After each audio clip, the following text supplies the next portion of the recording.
Bonjour à tous, il est 16h30 et nous voilà de retour dans ma cuisine pour un nouveau live. Merci à tous et à toutes d'être toujours au rendez-vous, aussi fidèles à travers toute la France. Alors après les mini cannelés bordelais de la semaine dernière que nous avons réalisé dans le moule mini cannelé Flexipan, nous allons réaliser cette fois-ci des mini cannelés salés. Alors aujourd'hui ce seront des mini cannelés au chorizo et à lait torquille. Alors une recette que vous allez retrouver dans le livre Mini Cannelé, que vous allez retrouver non seulement sur la boutique en ligne, mais également au catalogue Guy de Marle. Alors je vous rappelle que dans ce livre, vous allez retrouver une vingtaine de recettes pour votre moule Mini Cannelé, des recettes dédiées à ce moule, salé et sucré, de quoi vraiment régaler toute la famille. Donc voilà la recette du jour. Alors pour nos mini cannelés au chorizo, on a besoin évidemment de couper du chorizo. Donc on va faire ça tout de suite. Alors pour ce faire, j'utilise le couteau à pâtisserie. Alors le petit couteau à pâtisserie est vraiment super parce qu'en fait il a des dents. Donc il permet vraiment de couper à la fois facilement tout ce qui est pâtisserie, coque en chocolat, etc. Mais aussi des légumes. Là, je suis en train de couper mon chorizo en petites tranches fines. Donc, c'est vraiment hyper pratique. C'est un couteau d'office que vous allez pouvoir utiliser pour toutes vos recettes au quotidien, pour couper des légumes, pour couper des tomates, des courgettes, etc. Donc, il est vraiment hyper pratique. Voilà. Vous voyez, si vous êtes en train de faire par exemple des petits cakes salés, qu'ils sont tout frais, en fait c'est vrai que ce couteau va permettre de les couper sans les écraser, donc ça c'est vraiment génial. Donc on a besoin de 140 g de chorizo. Alors moi j'ai pris du chorizo doux. Si vous préférez quelque chose d'un petit peu plus relevé, n'hésitez pas à prendre du chorizo fort. Ça c'est vraiment selon vos goûts. Voilà. Vous aurez évidemment toute la recette tout à l'heure. Alors moi, je fais mes publications de recettes sur mon instant gourmand. Alors j'espère que je vais pouvoir vous la publier tout à l'heure, sinon ça sera demain, parce que j'ai un petit problème de Wi-Fi actuellement. Et c'est vrai que je n'arrive pas à accéder du coup à mon ordinateur et au club de recettes Guy de Marle. J'espère que ça va se résorber très rapidement. Alors là, on va recouper ensuite nos petites tranches fines en petits cubes très fins pour pouvoir les intégrer ensuite dans notre préparation. Voilà. Alors je suis en train de couper mon chorizo sur la planche à découper en bambou. Alors cette planche à découper, ne la cherchez pas au catalogue principal, au catalogue actuel, elle n'y est pas. En fait, elle est en vente éphémère dans la limite des stocks disponibles dans le nouveau catalogue éphémère de printemps qui est complémentaire finalement au catalogue actuel. Donc si vous souhaitez l'acquérir, n'hésitez pas trop longtemps car comme dit, les stocks sont assez limités. Donc je dirais premier arrivé, premier servi. Alors la planche à découper en bambou est hyper pratique. Elle a une petite rigole sur tout le pourtour, comme vous le voyez ici, ce qui va vous permettre de couper facilement des viandes en évitant que le jus ne s'écoule sur vos tables. Elle a quand même une surface assez grande, ce qui nous permet vraiment de travailler facilement toutes nos préparations à la maison. Et sous la planche à découper bambou se cachent des petits tiroirs en inox amovible, hyper pratique pour le coup si vous êtes en train de découper des légumes par exemple. Pourquoi? Je vais vous montrer ça. Ça va vous permettre de mettre d'un côté les épluchures et de l'autre côté vos petits légumes coupés en vue de les mettre dans une casserole par exemple pour faire votre ratatouille. Voilà. Alors je préfère couper le chorizo comme ça au couteau de manière à avoir quand même des petits morceaux. Je ne veux pas avoir du mixé, vous voyez, je ne veux pas avoir une bouillie. Donc je prends le temps de couper tout ça au couteau. Voilà. Alors le moule mini cannelé est vraiment super, comme je vous l'ai dit tout à l'heure, il vous permet de faire non seulement du salé et du sucré. Vous allez pouvoir faire par exemple aussi des petits rochers au chocolat, hein, avec un petit glaçage chocolat rocher, hein, qui est vraiment super sympa à faire et très goûteux. Hein. Ça va plaire vraiment aux enfants pour le goûter, hein. Enfin cela dit aux enfants et aux plus grands également. Hein. Tout à l'heure, nous allons également préparer de lait torquis que l'on va mixer à l'aide du tornado pour introduire dans notre préparation. Hein. Voilà. Alors, n'hésitez pas à détourner le moule petit cannelé pour en faire par exemple des bâtonnets glacés aussi, hein, pour le goûter des enfants. Hein. Ça, c'est hyper pratique aussi. Hein. Pensez-y. Voilà. Hop. Le chorizo commence déjà à ramollir. Hein. Faut dire qu'aujourd'hui, il fait vraiment extrêmement chaud dehors. Hein. Je ne sais pas chez vous, mais chez nous en Alsace, c'est vrai qu'il fait très très chaud. Hein. Alors, je n'ai pas encore eu la jolie nouvelle toile décor couronne de fleurs qui est arrivée dans le nouveau catalogue éphémère, malheureusement. Donc, je ne pourrais pas vous la montrer encore aujourd'hui. Ça sera lors d'un prochain live avec grand plaisir. Hein, vous verrez, elle est vraiment magnifique. Et c'est vrai qu'on peut faire de jolis desserts pour changer un petit peu des tapis reliefs que vous connaissez déjà et que vous avez peut-être déjà dans votre cuisine. Hein. Ça fait vraiment très estival cette couronne de fleurs. Et on peut décorer encore le dessus de notre entremets avec des fruits. Donc c'est vraiment super sympa. Hein. Voilà. Ça prend un petit peu de temps, hein, de couper ce chorizo en petits morceaux. Voilà. Alors, je ne sais pas qui c'est qui est aujourd'hui avec moi. Certainement que beaucoup d'entre vous profitent du soleil. Peut-être que vous profitez également de vos piscines, hein, pour vous baigner. C'est vraiment le moment, hein. C'est clair. Alors, vous verrez cette recette qu'on est en train de faire ensemble. C'est vraiment une recette super estivale, goûteuse. Quand vous allez réunir vos amis sur la terrasse pour des barbecues ou autres, pour la fête des voisins également, hein, ça peut être une idée très sympa à proposer aussi pour vos buffets d'apéro. Voilà. Alors, comme dit, le catalogue éphémère, vous allez le retrouver en ligne. Hein, je l'ai mis sur Facebook. Je l'aurai prochainement également en version papier. Hein, donc, pour celles qui le souhaitent, n'hésitez pas à me faire un petit message privé et à me le demander. Hein. Je me ferai un plaisir de vous l'envoyer aussi. Hein.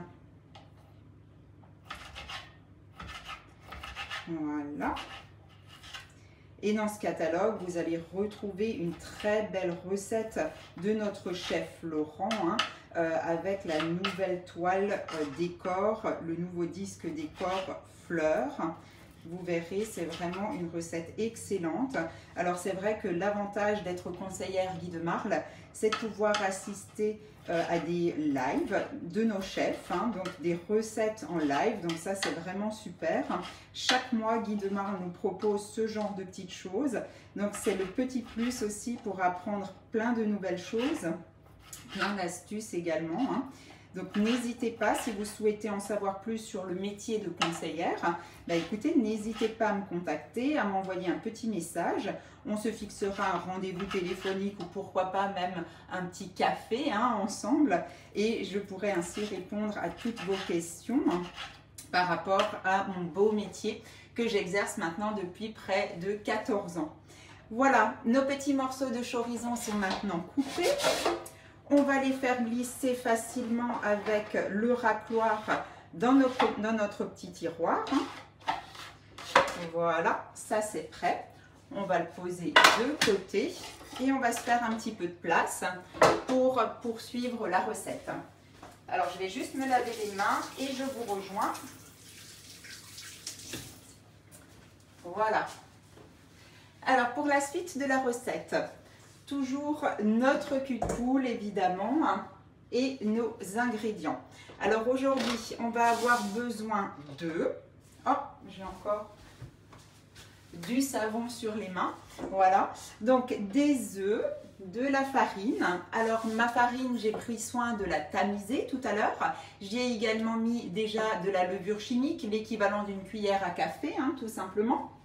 Du lait et du beurre. Alors le beurre, je l'ai fait fondre tout à l'heure au micro-ondes. Donc comme d'habitude, j'ai pris mon bol micro-ondes et également mon couvercle rond hermétique qui va m'éviter les projections en cas de surchauffe dans le micro-ondes par exemple.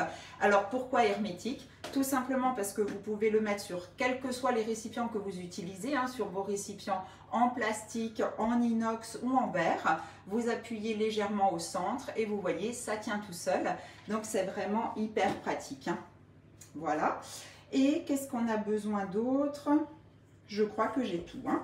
Donc en fait, on va commencer par casser nos œufs dans le cul de poule. On va mélanger nos œufs avec le lait, hein. Hop. Voilà. Donc le lait, je l'ai également pesé dans le pichet verseur, hein. Ça c'est vraiment un ustensile excellent, hein, qui vous permet de remplir facilement vos empreintes. Mais pourquoi pas, si vous êtes en train de faire des crêpes, de verser facilement dans votre crêpière ou dans la crêpe partie. C'est vraiment pratique avec ce bec verseur, hein. Voilà. Donc on va vraiment venir battre les œufs entiers avec le lait. On va venir rajouter progressivement notre farine. Hein. Voilà, tout en remuant, hein, toujours au fouet. Hein. Alors vous voyez que grâce au support à cul de poule, ben, le cul de poule tient bien sur le plan de travail. J'ai pas besoin de le tenir, du coup j'ai mes deux mains libres pour travailler. Hein. Alors actuellement vous le retrouvez en blanc dans le catalogue. Moi, c'est vrai que je l'ai depuis un certain nombre d'années et à l'époque, il était en version rouge, mais c'est exactement la même chose, évidemment. Hein. Voilà. Donc, vous voyez, on obtient une préparation, une pâte bien lisse, bien homogène. Hein. Et là, on va venir rajouter notre petite quantité de beurre fondu. Et évidemment, faites-le fondre un petit peu à l'avance. Il ne faudrait pas l'introduire trop chaud dans la préparation, mais ça, c'est normal, vous le savez. Hein. Voilà. Donc, ça, c'est fait. On va venir rajouter une petite pointe de piment d'Espelette. Alors le piment d'Espelette, vous allez le retrouver également sur la boutique en ligne. Hein. Vous savez que sur la boutique, vous allez retrouver vraiment un tas d'épices super goûteuses et également auprès de votre conseillère, évidemment. Hein. Mais sur la boutique en ligne, vous retrouvez beaucoup plus d'épicerie qu'en atelier culinaire. Donc je vous invite vivement à aller faire un tour sur l'épicerie de la boutique. Vous y retrouverez par exemple des pistoles de chocolat, des pépites de chocolat, mais aussi tout un tas de purées de fruits pour faire vos entremets. C'est vraiment un délice. Hein. Voilà, ça c'est fait. À présent, on va s'occuper encore de notre étorquille. Hein. Donc là, je l'ai laissé au frigo, je vais le récupérer. Voilà. Alors, l'étorquille, je l'ai coupé en petits morceaux, hein, donc c'est un fromage de brebis.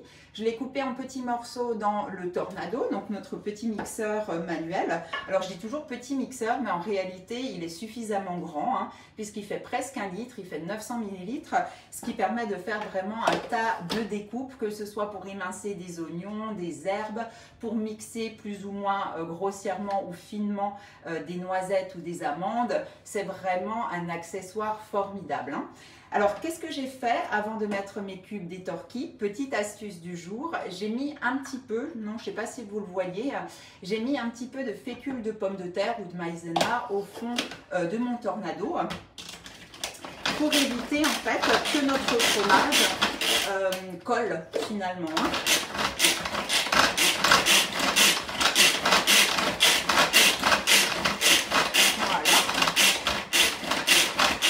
Donc là, on vient mixer le fromage assez finement. Hein.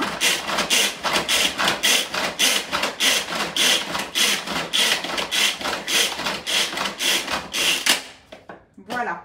Alors plus vous allez tirer sur la corde, plus ça va mixer finement. Donc si vous voulez faire par exemple une brunoise de légumes et pas une bouillie de légumes, ben, ne mixez pas trop, hein. Ça permettra d'obtenir une petite brunoise fine sans mixer, hein. Donc voilà nos petits morceaux. On va les mettre dans notre cul de poule également, hein. Je vais travailler maintenant à la spatule, hein. Voilà. On va retirer les lames et on va venir verser dans la préparation. Donc vous voyez, en fait, ça permet finalement que les torquilles ne collent pas finalement, comme c'est un fromage, hein, au fond de mon tornado. Donc un petit peu de fécule ou de maïzena, bah, c'est la petite astuce pour éviter ça. Si vous voulez mixer par exemple du parmesan, ça sera pareil, hein, ça sera vraiment super pratique en mettant cette petite quantité de fécule. Aujourd'hui, je vais utiliser encore une fois la spatule double embout. Donc vous voyez tout à l'heure, pour vider notre tornado, j'ai utilisé la partie fine de ma spatule. Et pour travailler dans le cul de poule, eh bien, je vais utiliser l'autre côté, hein. Donc ça permet finalement d'avoir deux spatules en une, hein. On a tout ensemble à portée de main. Donc ça, c'est hyper sympa. Et on va récupérer notre plateau inox, hein, amovible que j'ai retiré tout à l'heure de la planche en bambou. Et on va rajouter nos morceaux de chorizo. Évidemment, ça c'est hyper pratique à laver, hein, c'est robuste, c'est en inox, donc ça passe au lave-vaisselle sans aucun problème, hein. Voilà. Donc évidemment, on obtient, comme on avait fait pour les mini madeleines la dernière fois, avec notre tomate séchée et notre basilic et nos amandes, on obtient quand même une préparation qui est riche en petits morceaux, hein. Donc quand on va remplir avec notre poche à douille, ben, on ne va pas mettre de douille, vous allez voir. Donc on prend son support de poche qui va nous permettre de remplir facilement notre poche à douille. Ça, c'est vraiment ma troisième main, c'est vraiment pratique, hein. La poche à douille en nylon thermosoudé, hein, qui va éviter que ça fuite tout simplement et qui est du coup très malléable et qui permet d'une bonne prise en main. On va prendre également nos douilles. Donc moi je vais utiliser le lot de 5 douilles à visser, présentées dans une petite boîte ronde. Donc ça c'est sympa si vous voulez faire un cadeau pour la fête des mères ou autre. Ça peut être un joli kit, hein, par exemple, le support de poche, la poche à douille et le lot de douilles, hein. Voilà. Donc en fait le principe c'est quoi? C'est que vous avez un pas de vis qu'on va venir glisser au fond de la poche, voyez. Alors ce pas de vis aujourd'hui va me servir de grosse douille de remplissage puisque vous voyez que j'ai beaucoup de petits morceaux, hein. Donc on ne va pas mettre une douille trop fine, hein. Si vous souhaitez faire d'autres préparations, évidemment vous allez venir visser vos douilles comme ceci et du coup la poche est prise en sandwich entre le pas de vis et la douille, ce qui permet vraiment un bon maintien. Voilà, on va faire un bouchon, hein. C'est-à-dire qu'on va tourner sa poche et on va venir mettre tout ça à l'intérieur pour éviter que notre préparation coule. Et là, du coup, on a nos deux mains libres pour pouvoir remplir facilement notre poche. Voilà. Alors moi, j'ai déjà préchauffé mon four à 210 degrés, hein. Alors autant vous dire qu'avec la chaleur extérieure plus le four, dans ma cuisine, il fait chaud, hein. Voilà. On récupère tout. Ça, c'est vraiment aussi très très pratique, hein, avec nos spatules, de pouvoir bien tout racler dans les récipients, les culs de poule, pour qu'il n'y ait pas de perte, hein. Hop.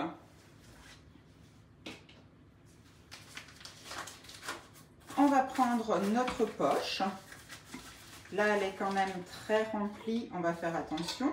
On va incliner du coup notre support, hein. On va rouvrir la poche.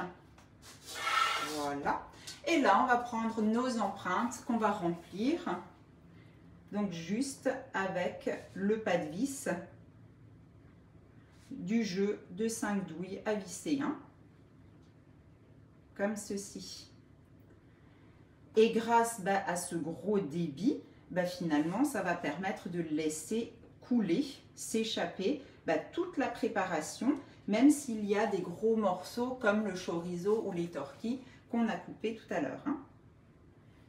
Donc la petite astuce finalement, c'est que la boîte de 5 douilles à visser contient finalement 6 douilles, hein, puisque vous avez le pas de vis qui compte également comme une douille, hein, une grosse douille de remplissage. Donc pensez-y, hein, pour celles qui sont déjà équipées.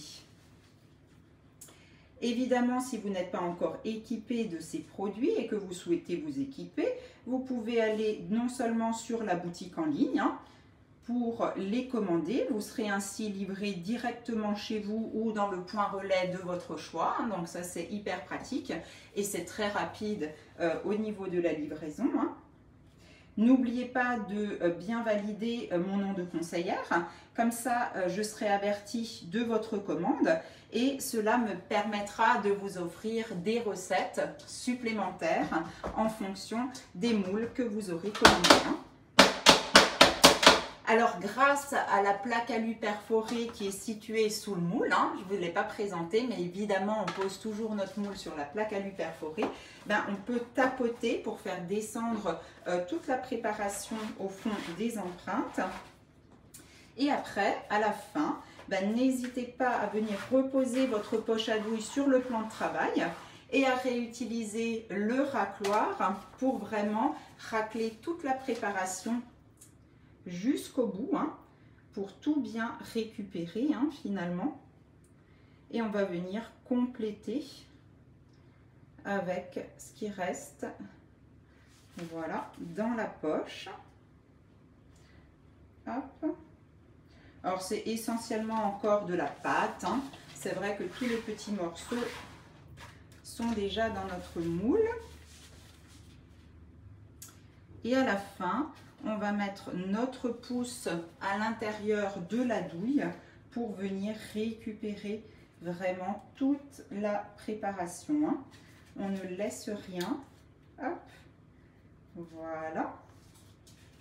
On va donner encore un petit coup de racloir. Et là, je crois qu'on est vraiment au bout. Donc vous voyez, toutes ces recettes sont vraiment pile poil dédiées à votre moule mini cannelé, hein. Donc c'est toutes ces recettes que vous allez retrouver dans le livre que je vous ai montré tout à l'heure, hein, le Goût pratique mini cannelé. Donc des recettes réalisées par notre chef pâtissier Laurent et par notre chef cuisinier Ulrich. Donc des super recettes que je vous présente régulièrement en atelier culinaire. Donc voilà, notre recette est maintenant terminée. Reste plus qu'à enfourner notre plaque pendant à peu près 25 minutes à 210 degrés. Comme le four est préchauffé, je vais l'enfourner de suite et je vous montrerai le résultat tout à l'heure. J'espère que ma recette vous a plu. Si elle vous a plu, n'hésitez pas à les partager, mes recettes, pour permettre à vos amis de les suivre également. Et puis moi, je vous dis à très vite pour de nouvelles recettes gourmandes. Bye bye!